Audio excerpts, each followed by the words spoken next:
এত এত দিবসের মাঝে আমি খুব একটা পাত্তা পাই না। আজ যেহেতু আন্তর্জাতিক শ্রমিক দিবস, ভাবলাম নিজেই নিজেকে মূল্য দেব। আজকে সংসারের কোনো কাজ করব না।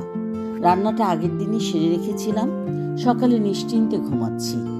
মেয়ের বাবা ঘুম থেকে ডেকে তুলল নাস্তা দেওয়ার জন্য। দ্রুত উঠে চা নাস্তা দিলাম। ভাবলাম এবার একটু বই পড়ি। এমন সময় মেয়ে এসে বলল তার অ্যাসাইনমেন্টের জন্য জরুরি কিছু জিনিস কিনতে হবে। দ্রুত রেডি হয়ে লাইব্রেরিতে গেলাম। ফিরতে ফিরতে প্রায় দুপুর। সকলকে দুপুরের খাবার পরিবেশন শেষে মনে করলাম, যাক, এবার একটু বিশ্রাম নেওয়া যাবে।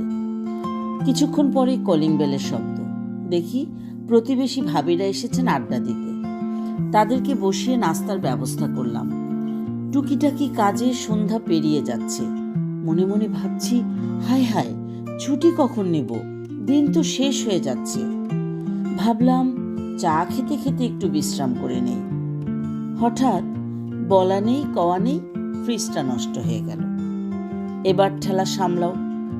এক ফ্রিজ থেকে সমস্ত কিছু অন্য ফ্রিজে সরিয়ে ঘর গোছাতে গোছাতে বেশ রাত হয়ে গেল। রাতের খাবার শেষে ঘুমোতে গিয়ে মনে হলো, মে দিবসের শুভেচ্ছা পোস্টটা তো দেইনি। ঘড়ির দিকে তাকিয়ে দেখি রাত 12টা পেরিয়ে গেছে। দ্রুত পোস্ট করলাম। এভাবেই কেটে গেল শ্রমহীন একটি দিন।